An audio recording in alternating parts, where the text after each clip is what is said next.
And welcome to the Living Ladder Project. My name is Spencer Brent, and today we're going to talk about video games.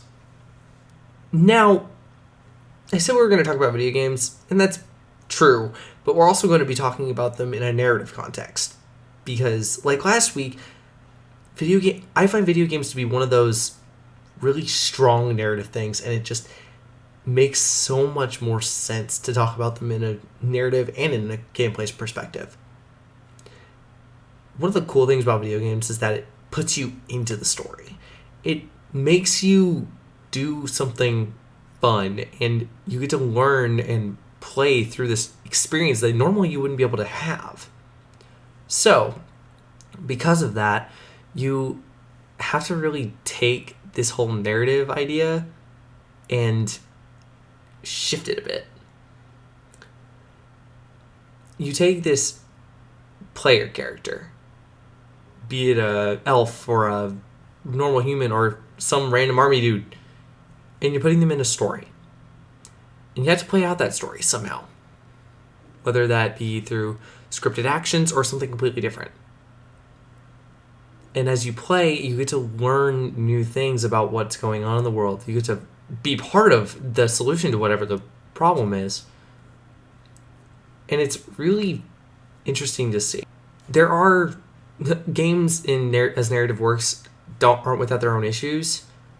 There are a lot of games that don't particularly do narrative things that well. It's just the truth. Like a lot of FPSs, they really don't have that good of a narrative to them for the most part, but most of them are very multiplayer focused. There are some that do narrative very well, like personally I think Halo does, because they just have this story that they're continuing to try and tell over the course of the series. And Spec Ops: The Line is a great one too. Like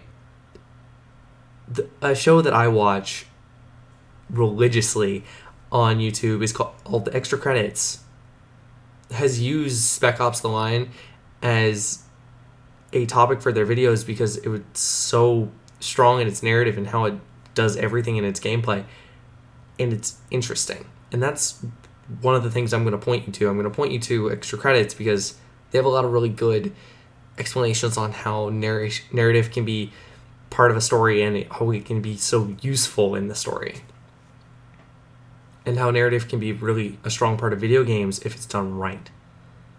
See, they're about making games better, about because games matter, because they allow us to live and learn and do new things. As you can see, I really like that channel. One of my favorite things about video games is that I can be grabbed by a narrative context. Like right now, I'm playing Dragon Age Inquisition, and the narrative, everything about it. Like I haven't played Dragon Age Origins. I haven't played Dragon Age 2. I have no idea about the story, but I don't care because it's fun and interesting, and I get to learn things as I play. And that's the cool thing. I get to do a lot of really cool things, and that's one of the best parts about it. Like, make an example of something that doesn't really have a good storyline. Titanfall. Titanfall is a game about people running around and eventually fighting giant robots. It appeals to me because I get to ride around in a giant robot and shoot people. And it's a lot of fun for me. But their like campaign story thing doesn't really make a lot of sense from either side, because you play both sides of the conflict. So maybe you have to just think of it in a couple different ways. Like maybe you just have to think of narrative in a different way of seeing it as the story or whatever mission you're trying to do, and seeing why that mission's important or what you're doing to affect change in the world. Mass Effect. BioWare is magic when it comes to story. They're very good at producing a very cohesive story. They're the people that created Knights of the Old Republic, Knights of the Old Republic 2, and the Old Republic, and they're very story-intense games. Same as Dragon Age and Mass Effect.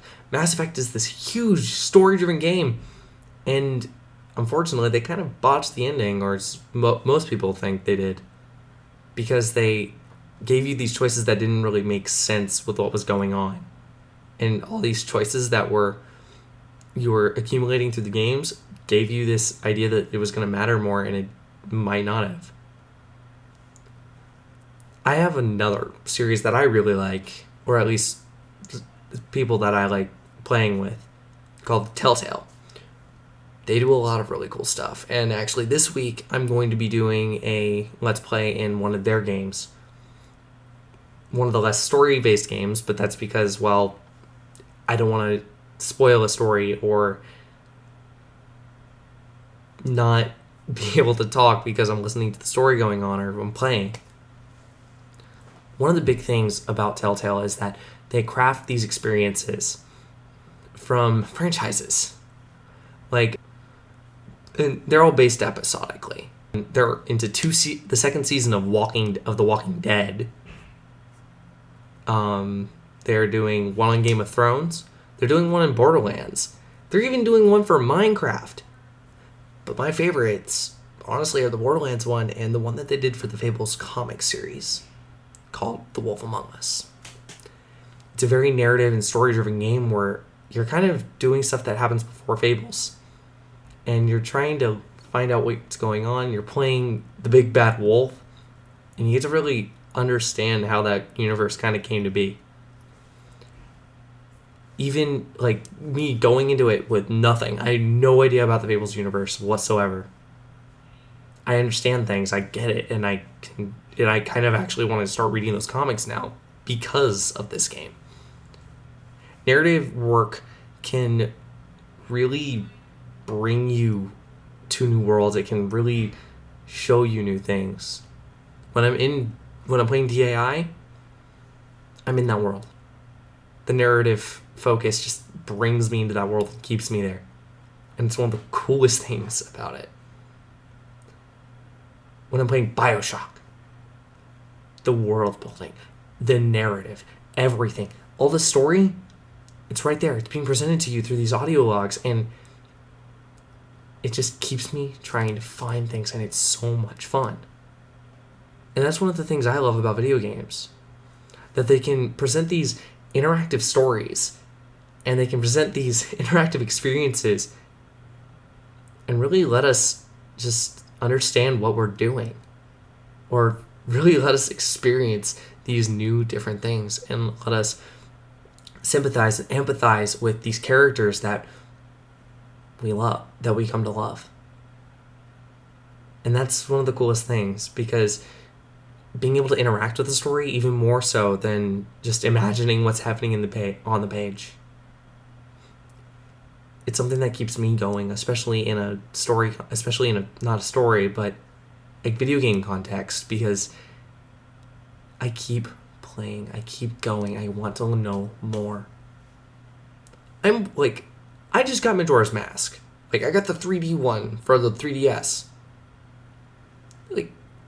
And I'm experiencing that story for the first time, and my mind's blown. This game was around in the 90s when I was a kid, and I never got the experience to have that experience, and it saddens me that I didn't. But now I get to have it and have this crazy cool little thing that I'm learning. I play games like Monster Hunter, which is not a story-based game. They have a bit of a story going on in their missions, but, well, I mean, to its extent in the single player, but it's not really a story going on. Pretty much all you gotta do is go find monsters and hunt them. And that's one of the coolest things I like. That's something I like.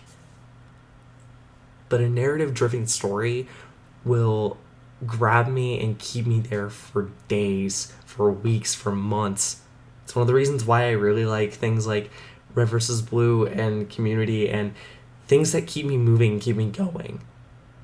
It's just so interesting to see all those different things happen and new things going. It's one of the reasons why I like ARGs. Well, ARGs allow me to experience the story bit by bit and really get to interact with the story. And it's one of the coolest things about it because, like, a video game, you're part of it. And I really want to see more of that in a lot of new media because getting to be a part of a story, I can't stop smiling because it's just, that thought just makes me happy. And I hope that some of you can understand where I'm coming from, because that's the one thing, it's one of the few things that I really know to be true. I try forming my own story and trying forming this idea of what I'm doing and building something new. And because of that, I constantly look at everyone else's story and constantly look at people in the streets story or story of the game itself or whatever I'm watching. And I really don't know what I'm looking at, but I know it's going to be interesting. So my last little bit to you before I leave and go off to do stuff is I want you to do one thing for me today. Well, not today. I want you to do one thing for me. I want you to either read a book or play a video game or do something that has narrative attached to it. And do something that's got a lot of narrative attached to it. And just keep going forward until you finish. Because if you can do that for me, then you might understand what I'm trying to get at here. Well, it's been a good time talking to all y'all. And I hope that you accept my challenge and do it. So, thank you. And live louder.